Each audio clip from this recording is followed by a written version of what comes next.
Welcome. আজকের ভিডিওতে আমি আলোচনা করব ক্লাস 11-এর পলিটিক্যাল সায়েন্সের একটি গুরুত্বপূর্ণ বিষয়। এটা 11 ক্লাসে লাগবে, সিলেবাসে রয়েছে এবং বিএ মেজর সিলেবাসেও রয়েছে। যারা WBCS পরীক্ষায় বসবে, একাধিক কম্পিটিটিভ টেস্টে বসবে, তাদের জন্য আজকের ভিডিওর আলোচনা খুবই গুরুত্বপূর্ণ। আমি তোমাদের ধারাবাহিকভাবে ভিডিও দিচ্ছি বিভিন্ন ক্লাসের, বিভিন্ন কম্পিটিটিভ টেস্টের প্রয়োজনীয় ভিডিওগুলো তোমরা শুনছো, দেখছো, আরও বেশি করে শুনবে। আমি আশা করি তোমাদের উপকারে লাগবে। আজকের যে আলোচনা, এটা থিওরি, এটা আমাদের উপলব্ধিতে মনে রাখতে হবে। আজকের ভিডিওর আলোচনার বিষয় জনসমাজ, ইংরাজি টার্ম হচ্ছে পিপল। আর একটা বিষয় আলোচনা করব, সেটা হলো তোমার জাতীয় জনসমাজ, ইংরাজি টার্ম হচ্ছে ন্যাশনালিটি। প্রথমেই আমরা পিপল অর্থাৎ জনসমষ্টি সম্পর্কে আলোচনা করব। জনসমষ্টি আলোচনার ক্ষেত্রে বার্জেস বলেছেন যে জনসমষ্টি হলো সেই জনগোষ্ঠী যারা একটি নির্দিষ্ট ভূখণ্ডে বসবাস করে এবং যাদের ভাষাগত, সাহিত্যে, ইতিহাসে বা ইতিহাসগত, ব্যবহারগত, আচার আচরণগত ইত্যাদি বিষয়ে মিল আছে, ইত্যাদি বিষয়ে ঐক্য আছে এবং যাদের মধ্যে অধিকার বোধ এবং অভাব অভিযোগের ক্ষেত্রে ঐক্যের সন্ধান পাওয়া যায়। বার্জেসের এই বক্তব্যকে আমরা সংক্ষিপ্তভাবে তুলে ধরব। তাহলে জনসমষ্টিকে একটা নির্দিষ্ট ভূখণ্ডে বসবাস করতে হবে। জনসমষ্টির মধ্যে ভাষার ক্ষেত্রে ঐক্য থাকতে হবে, একই ভাষাভাষীর। ইতিহাসগত ঐক্য থাকতে হবে। কিছু পার্থক্য থাকতে পারে, একই ভাষার মানুষ একটা নির্দিষ্ট ভূখণ্ডে বসবাস করে না, তাদের মধ্যে ব্যবহার মোটামুটিভাবে একই থাকতে হবে।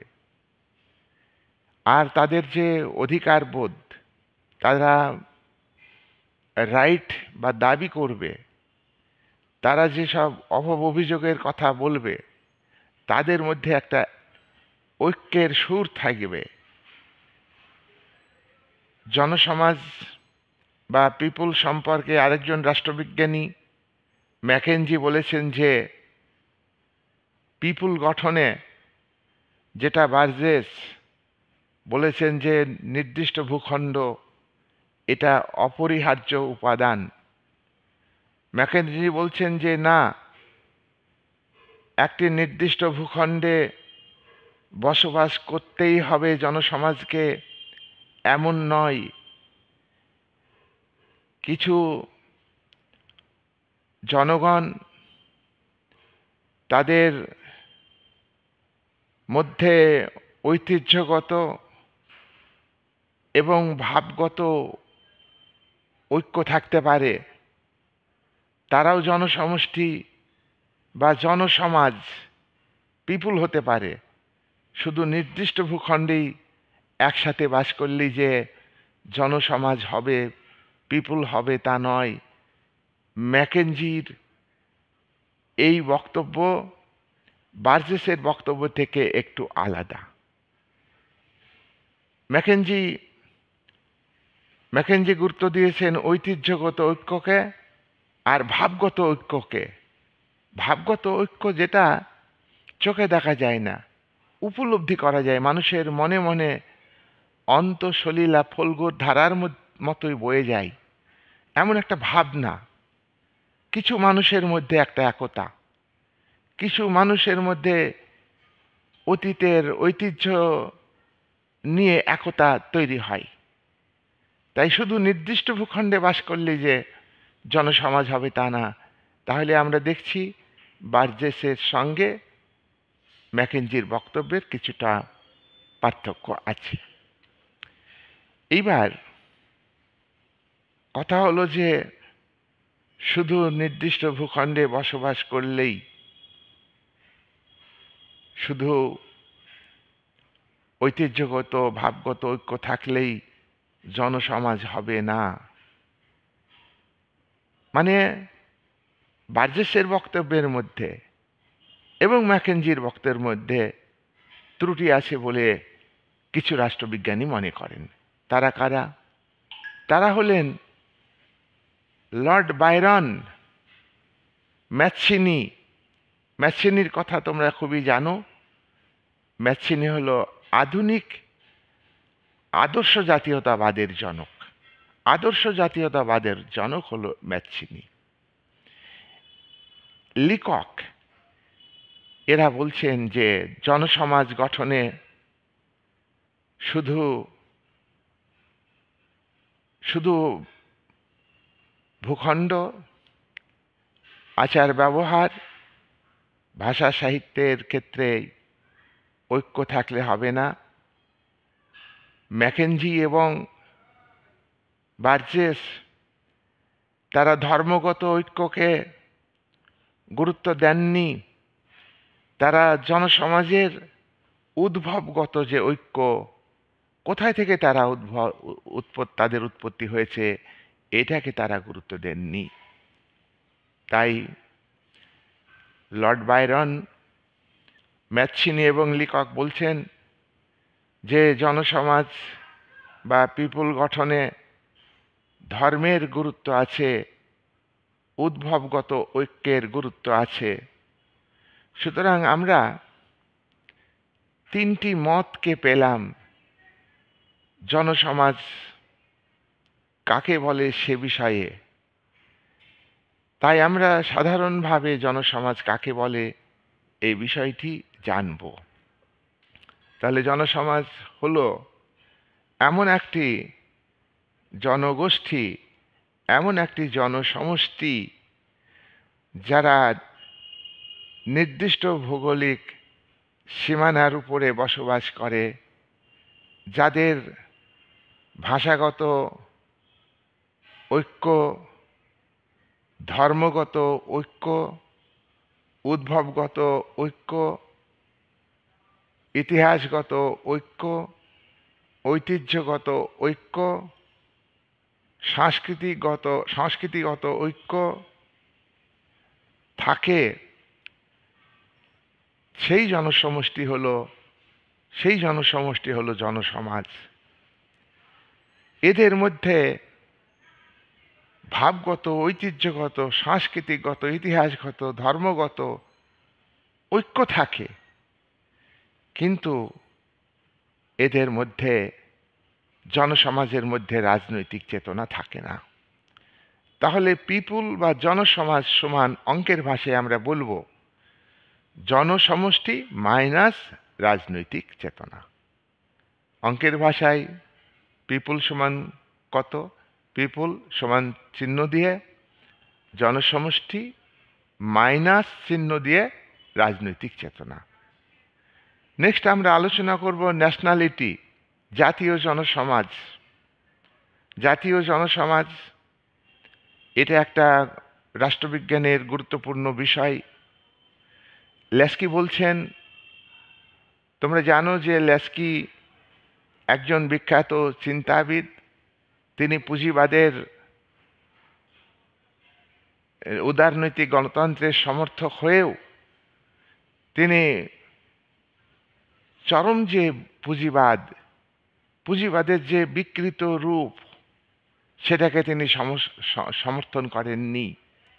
সেই লেস্কি বলছেন যে জাতীয় জনসমাজের সংজ্ঞা দেওয়া কঠিন। এক্ষেত্রে রাষ্ট্রবিজ্ঞানী কোকার বলেছেন জাতীয় জনসমাজ হল অতীত ইতিহাসের অভিজ্ঞতা ও সাংস্কৃতিক ঐতিহ্যের একটি প্রোডাক্ট। জাতীয় জনসমাজ অতীত ইতিহাসের অভিজ্ঞতা এবং সাংস্কৃতিক ঐতিহ্যের ফল হল জাতীয় জনসমাজ। ইংল্যান্ডের একজন বিখ্যাত চিন্তাবিদ লর্ড ব্রাইস তিনি বলেছেন যে জাতীয় জনসমাজ হল ভাষাগত ক্ষেত্রে, সাহিত্যের ক্ষেত্রে, ধ্যান ধারণার ক্ষেত্রে, আচরণের ক্ষেত্রে, ঐতিহ্যের ক্ষেত্রে বন্ধনে সুদৃঢ়ভাবে আবদ্ধ এমন একটি ঐক্যবদ্ধ জনসমাজ, যারা অনুরূপ বন্ধনে আবদ্ধ, সুদৃঢ় ঐক্যের বন্ধনে আবদ্ধ জনসমাজ থেকে আলাদা। এমন একটা জনসমাজ যাদের মধ্যে ঐক্য বন্ধন আছে ভাষার ক্ষেত্রে, শিক্ষার ক্ষেত্রে, সংস্কৃতির ক্ষেত্রে, দর্শনের ক্ষেত্রে, সাহিত্যের ক্ষেত্রে, ধ্যান ধারণার ক্ষেত্রে। এমন একটা ঐক্যবোধ আছে যে ঐক্যবোধের বন্ধনে আবদ্ধ, সুদৃঢ়ভাবে বন্ধনে আবদ্ধ। তারা অন্য জনসমাজ এগুলির বন্ধনে আবদ্ধ সেই অন্যান্য জনসমাজ থেকে নিজেদের আলাদা মনে করে। তাহলে তাকেই বলে একটি জাতীয় জনসমাজ। কিন্তু জনসমাজ যে জনসমষ্টি নির্দিষ্ট ভূখণ্ডে বসবাস করে, তারা শুধু নিজেদের অন্যান্য ভূখণ্ডে বসবাসকারী জনগণের থেকে আলাদা মনে করলেই কি জাতীয় জনসমাজ হবে? না, তা হবে না। আলাদা মনে করতে হবে। ভাষা, শিক্ষা, সংস্কৃতি, ঐতিহ্যের বন্ধনে আবদ্ধ জনগোষ্ঠীকে অন্য জনগোষ্ঠী থেকে আলাদা মনে করবে ঠিকই, কিন্তু তাদের মধ্যে যদি রাজনৈতিক চেতনা না থাকে তাহলে কিন্তু সেই জনসমষ্টি জাতীয় জনসমাজে পরিণত হবে না। তাহলে এক্ষেত্রে একজন বিখ্যাত চিন্তাবিদ J.H. রোজ বলেছেন যে জাতীয় জনসমাজ হলো জনসমাজ, পিপুল। আমি খানিক আগে আলোচনা করলাম পিপুল, জনসমাজ। আর এরপরে আমি আলোচনা করব নেশন বা জাতি। এই জাতি আর জনসমাজের মধ্যবর্তী স্তর হলো জাতীয় জনসমাজ। তাহলে বিভিন্ন আলোচনা থেকে আমরা জাতীয় জনসমাজের একটা সাধারণ সংজ্ঞা দিতে পারি। জাতীয় জনসমাজের সাধারণভাবে যে সংজ্ঞাটা আমরা দিতে পারবো সেটা হলো জাতীয় জনসমাজ এমন একটি জনসমষ্টি যাদের মধ্যে বংশগত ঐক্য আছে, ঐতিহ্যগত ঐক্য আছে, ধর্মগত ঐক্য আছে, যাদের মধ্যে সংস্কৃতিগত ঐক্য আছে, যাদের মধ্যে আচরণগত ঐক্য আছে, যাদের মধ্যে দর্শনগত ঐক্য আছে, যাদের মধ্যে অর্থনৈতিক চেতনা আছে এবং যাদের মধ্যে রাজনৈতিক চেতনা আছে, এমন জনসমষ্টিকেই আমরা বলবো জাতীয় জনসমাজ। জাতীয় জনসমাজ। এবার জনসমাজ আর জাতীয় জনসমাজের মধ্যে পার্থক্য কিভাবে মনে রাখবে? জাতীয় জনসমাজে জাতীয় জনসমাজে রাজনৈতিক চেতনা থাকবেই। দেখো, জনসমাজে যেসব বিষয়গুলো আমরা আলোচনা করলাম, ভাষা, ধর্ম, শিক্ষা, সংস্কৃতি, ঐতিহ্য, দর্শন, ইতিহাসগত ঐক্য, সেগুলো জনসমাজের মধ্যে আছে। কিন্তু জনসমাজের মধ্যে একটা বিষয় নেই, যেটা হলো রাজনৈতিক চেতনা। জাতীয় জনসমাজের মধ্যে ঐক্য আছে। এই ঐক্যটা এমনই আছে যে তারা তাদের সংস্কৃতি, তাদের মধ্যে ভৌগোলিক ঐক্য এমনই আছে, তারা তাদের ভাষা, শিক্ষা, সংস্কৃতি, ভূখণ্ড সব কিছুকে রক্ষা করতে প্রস্তুত থাকবে। এই যে রক্ষা করতে প্রস্তুত থাকবে, তারা যে জনসমষ্টি অন্য জনসমষ্টি থেকে আলাদা, তাদের নিজস্ব যে শিক্ষা, সংস্কৃতি, তাদের মধ্যে বিভিন্ন ভাষাভাষীর মানুষ থাকতে পারে, বিভিন্ন ধর্মের মানুষ থাকতে পারে। আবার একটা নির্দিষ্ট ভূখণ্ডে বসবাসকারী জনগণ, তারা তো একটা নির্দিষ্ট এলাকায় বসবাস করে না, সেই ভূখণ্ডের মধ্যে আবার বিভিন্ন এলাকা রয়েছে। তা সত্ত্বেও তাদের মধ্যে একটা রাজনৈতিক চেতনা গড়ে ওঠে। এই যে রাজনৈতিক চেতনা, এটাই কিন্তু জনসমাজ থেকে জাতীয় জনসমাজে রূপান্তরিত করে। আমরা পরবর্তী ভিডিওতে আলোচনা করব জাতি কাকে বলে। জাতির মধ্যে আবার গভীর রাজনৈতিক চেতনা থাকতে হবে।